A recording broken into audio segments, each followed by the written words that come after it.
एक राज्य में नंद नामक राजा राज्य करता था। राजा नंद अत्यंत पराक्रमी और शक्तिशाली था। उसका राज्य चारों दिशाओं में फैला हुआ था। राजनंद की पत्नी अत्यधिक सुंदर थी, लेकिन स्वभाव से बहुत तीखी थी। राजा नंद अपनी पत्नी को अत्यधिक प्रेम करता था और उसके रूठ जाने पर मनाने के लिए कुछ भी कर सकता था।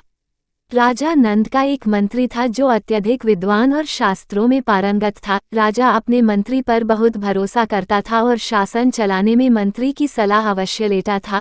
मंत्री की पत्नी का स्वभाव भी बहुत कठोर था। एक बार मंत्री की पत्नी रूठ गई और बहुत मनाने पर भी नहीं मान रही थी। तब मंत्री बोला, प्रिय, तुम्हारा रूठना किस प्रकार दूर हो सो कहो। तुम जो कहोगी मैं वही कार्य करूंगा जिससे तुम प्रसन्न हो जाओ।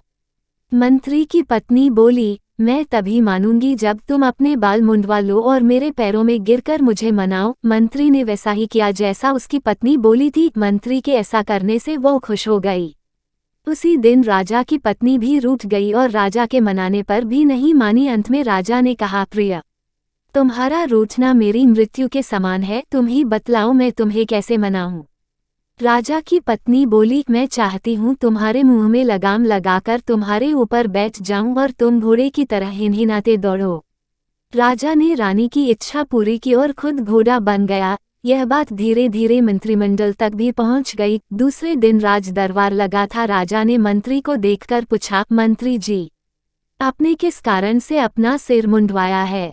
मंत्री ने जवाब दिया, महाराज, मैंने उसी कारण से सिर मुंडवाया है जिस कारण से पुरुष अपने मुंह में लगाम डालकर घोड़े की तरह हिनहिनाते हुए दौड़ लगाते हैं।